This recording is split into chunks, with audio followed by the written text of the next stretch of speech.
Assalamualaikum dan salam sejahtera kepada semua pelajar-pelajar. Cikgu bernama Nur Masyitah binti Muhammad Subri daripada SMK Seri Kampar, Kampar Perak. Cikgu akan memberikan sedikit taklimat berkaitan dengan mata pelajaran perniagaan pada hari ini. Tahniah kepada anda semua kerana memilih perniagaan sebagai mata pelajaran yang akan dipelajari untuk 2 tahun, tingkatan 4 dan tingkatan 5. Kita lihat kurikulum standard sekolah menengah atau KSSM, mata pelajaran MP ataupun mata pelajaran elektif ikhtisas perniagaan. Hari ini adalah berkaitan dengan orientasi bagi pelajar-pelajar tingkatan 4 iaitu pengenalan kepada subjek perniagaan. Bagi mata pelajaran perniagaan, kodnya adalah 3766. Mata pelajaran ini dimulai pada 2017. Sebelumnya dikenali sebagai subjek perdagangan, kemudian dibrandingkan, diberi nafas baru, silibus baru perniagaan. Perniagaan merupakan mata pelajaran elektif ataupun pilihan dalam kelompok mata pelajaran sastra ikhtisas di bawah KSSM. Ditawarkan sebagai mata pelajaran elektif kepada calon SPM dan merupakan satu inisiatif dalam usaha menyediakan modal insan yang menyeluruh. Maknanya kita nak melahirkan pelajar-pelajar yang profesional dalam bidang perniagaan ataupun yang berpengetahuan dalam perniagaan.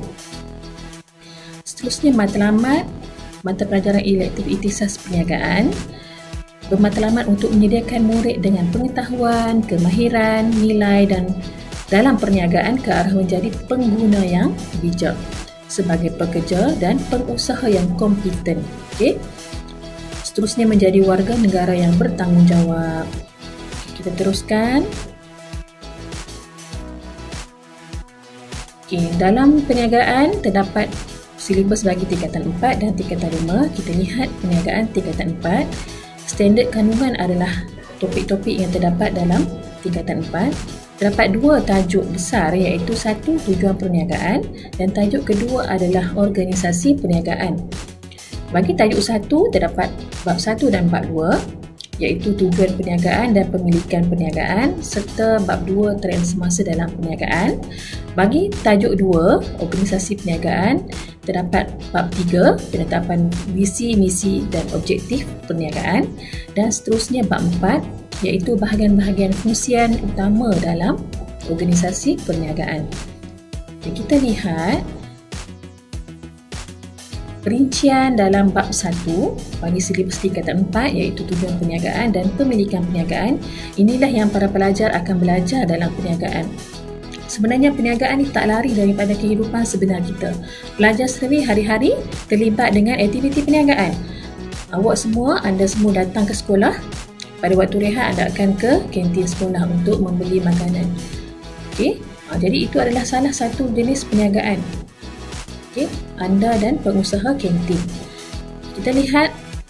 Kita sambung dalam bab 1 tujuan perniagaan. Kita akan belajar tujuan perniagaan, bentuk pemilikan, bentuk-bentuk perniagaan lain. Apakah klasifikasi perniagaan? Skala, berkaitan antara penawaran, permintaan, peranan perkhidmatan, bentuk pemilikan, klasifikasi dan skala.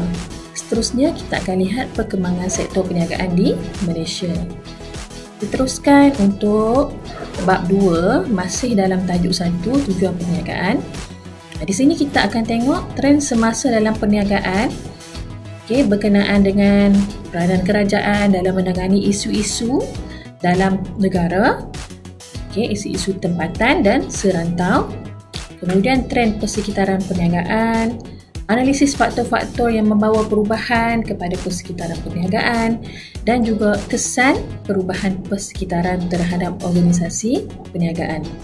Kita teruskan untuk silibus tingkatan 4 bagi bab 3 penetapan visi, misi dan objektif perniagaan. Di sini terdapat 8 subtopik berkaitan dengan penetapan visi, misi dan objektif ataupun matlamat perniagaan. Apakah matlamat yang akan dicapai ataupun sasaran yang perlu dicapai oleh perniagaan. Di sini kita akan lihatlah ciri-ciri kesan, faktor, dan bab 3 ini terdapat di dalam tajuk 2 organisasi perniagaan. Seterusnya, bab yang terakhir bagi silibus tingkatan 4 masih di dalam tajuk 2 organisasi perniagaan. Bab 4, bahagian-bahagian fungsi yang utama dalam organisasi perniagaan. Biasalah dalam perniagaan terdapat bahagian-bahagian ataupun jabatan-jabatan.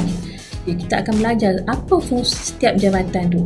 Contohnya kita ada bahagian pengurusan sumber manusia, kita ada kewangan, kita ada pemasaran, jualan, ICT. Semua bahagian tu ada fungsi masing-masing. Itu yang kita akan belajar dalam silibus tingkatan 4. Simple sahaja.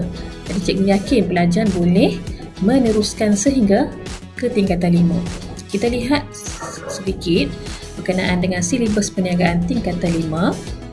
Standard kandungan tingkatan 5 sama juga ada 2 tajuk besar, iaitu yang pertama tajuk 1 sumber perniagaan dan yang tajuk kedua adalah usaha niaga.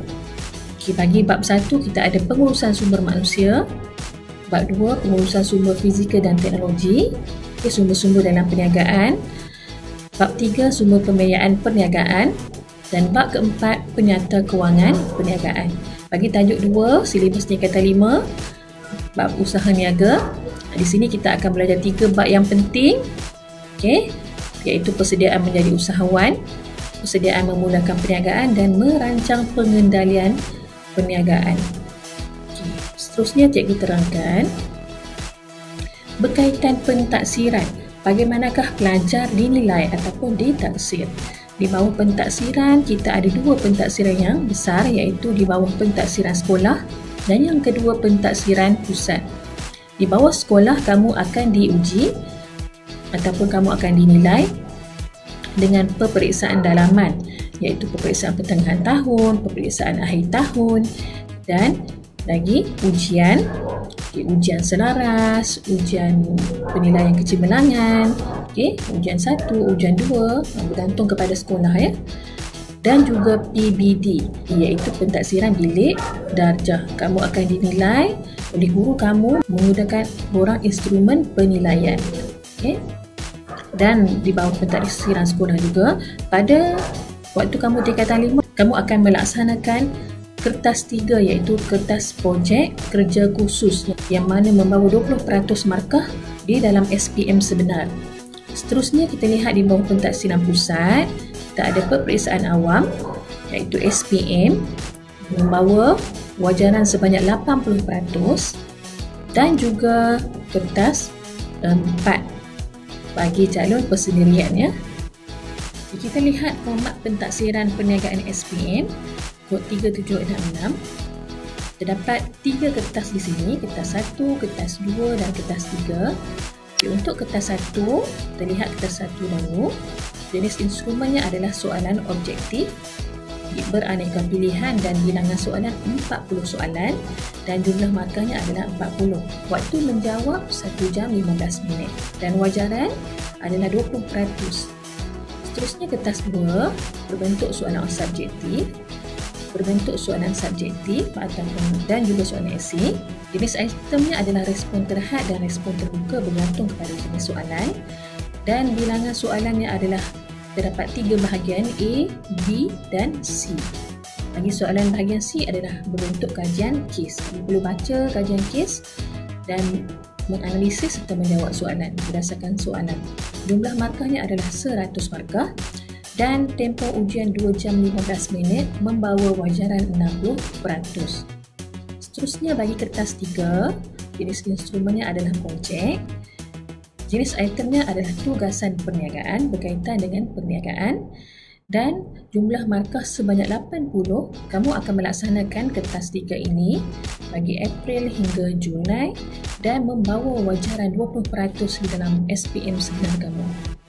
Jadi sebenarnya perniagaan ini sangat menarik, berkaitan dengan kehidupan kita. Apakah cabang kerjaya dalam perniagaan? Kita lihat di sini kamu boleh melanjutkan pelajaran dan bekerja dalam bahagian pengurusan sumber manusia, bahagian kewangan ataupun finance. Pengurusan sumber manusia ni human resource.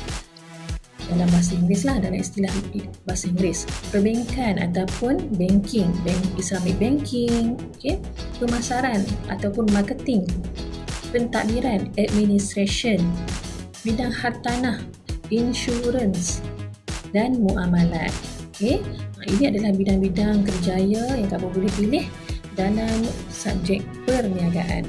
Cikgu harap pelajar-pelajar dapat mengenali subjek perniagaan dengan lebih mendalam lagi. Sekian itu sahaja daripada cikgu. Kredit juga cikgu berikan kepada Cikgu Ahmad Tasdiki daripada SMK Sultan Yusof, Batu Gajah Perak kerana berkongsi bahan taklimat pada hari ini. Cikgu harap pelajar-pelajar akan terus belajar perniagaan dengan bersemangat dan dapat mencapai kejayaan yang cemerlang dalam peperiksaan.